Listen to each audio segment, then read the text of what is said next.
여러분들은 성탄절이라 그러면 무엇이 제일 떠오르고 기억에 남나요? 저 개인적으로는 제가 초등학교 5학년 때에 친구 가운데 목사님 아들이 있었습니다. 그때에 교회 가면은 사탕을 준다는 이야기를 들은 거예요. 평상시에는 주지 않는데 성탄절이니까 사탕을 준다. 그같이 이야기를 했습니다. 그것 얻어먹으러 교회를 갔다가 어떻게 보면 지금까지 교회를 다니고 있다고 그렇게 제가 우스갯소리로 이야기를 합니다만은 저에게 있어서 성탄절이라 그러면은 그 사탕 그리고 교회 다니기를 시작한 날 이것이 기억되고 있습니다. 성경 속에서 성탄절이 무엇인가에 대해 가지고 말하고 있는 곳이 여러 곳에 있습니다. 그 가운데 오늘은 성탄절은 사랑이다. 근데 그 사랑이 내 사랑이 아니고 어떤 사람의 사랑이 아니고 하나님의 사랑이다.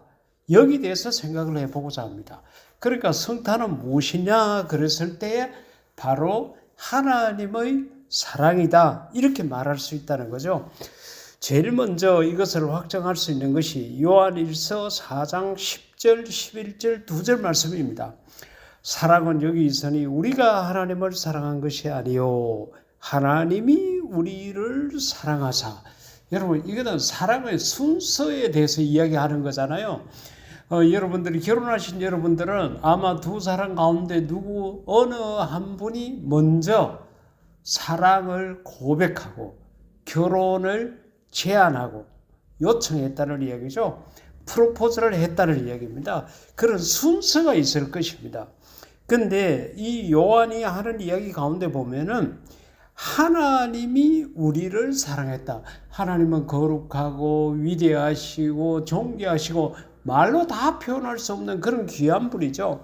거기에 반해서 우리는 어떻습니까? 우리는 죄인이고 악하고 틈만 나면은 죄에 먹고 마시고 뒹구는 그런 존재이지 않습니까?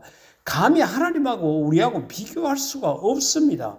그렇다 그러면은 우리가 하나님 앞에 무릎을 꿇고 두 손을 들고 하나님 나를 의뢰 받아주십시오. 내가 부족한 자고 내가 죄인입니다. 막 이렇게 해야 되잖아요. 그런데 반대가 된 거예요. 하나님께서 우리 인간에게 먼저 손을 내미신 거예요. 그래서 하나님이 우리를 사랑하사 그같이 이야기를 한 겁니다. 우리가 세상을 살아가다가 사람들에게 때로는 배신을 당했다. 때로는 그 사람으로부터 내가 무시당했다. 사람들로 말미암아 마음의 상처가 입을 때가 있는데 그럴 때 이런 말씀을 보게 되면은 야 그렇게 위대하시고 거룩하신 하나님께서 나를 택하시구나.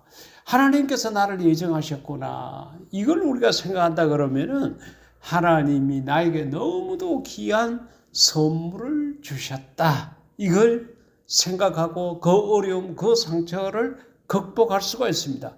왜냐하면은 이 11절 말씀 가운데 보면은 하나님이 우리를 사랑하는데 말만 그렇게 사랑한다 하지 않고 선물을 주셨는데 그 선물이 뭔가 하면은 그 아들을 보내셨음이라. 할렐루야. 이게 이제 성탄이죠.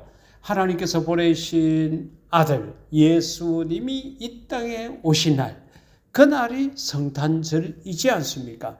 그러니까 우리가 하나님으로부터 아주 귀하고 귀한 선물을 받았는데 그 선물이 바로 외아들 예수님이라는 것입니다.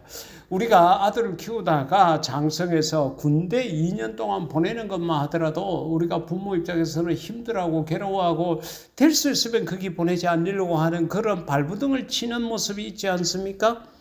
그런데 하나님께서 외아들을 2년이 아니라 이 땅에서 그렇게 고통을 당하면서 십자가에 죽는 그 자리에까지 내주셨다. 그것도 나를 위해서 우리의 죄를 위한 화목 제물로 보내주셨다는 것을 생각하면은 성탄절은 하나님의 귀한 선물입니다. 하나님의 사랑이 말로만 우리에게 온 것이 아니라 이 귀한 선물 독생자로 말미암아 왔다. 그것을 우리가 생각할 수가 있습니다. 두 번째로는 같은 요한일서 4장 9절 말씀. 하나님의 사랑이 우리에게 이렇게 나타난 바 되었으니 하나님이 자기의 독생자를 세상에 보내심은, 그러니까 왜 성탄이 있게 했느냐, 왜 예수님을 이 땅에 보냈느냐, 그로 말미암아 예수 그리스도로 말미암아 우리를 살리려 하심이라. 할렐루야. 세상에는 나를 죽이려고 하는 자가 있고 나를 살리려고 하는 자가 있고 나에게 무관심한 자가 있습니다. 무관심한 자가 제일 많겠죠. 이 지구상에 약 80억의 인구가 살고 있다고 최근에 이야기를 하는데 그 가운데 내 얼굴을 알고 내 이름을 알고 내 형편을 아는 사람은 극소수입니다. 그런데 그 가운데 나를 낳고 기른 부모처럼 나를 위하는 자가 있는가 하면은, 아니면 이 거친 세상을 살아가다 보니까 악한 자도 만날 수가 있습니다. 그들은 우리를 해치는 자죠. 해하는 자라고 할 수 있습니다. 근데 오늘 이 말씀에서 예수님은 우리를 살리려고 이 땅에 오셨고, 그 예수님을 보내신 목적이, 하나님의 목적이 나를 살리려고 보내셨다는 거예요. 그래서 우리를 살리려 하심이라.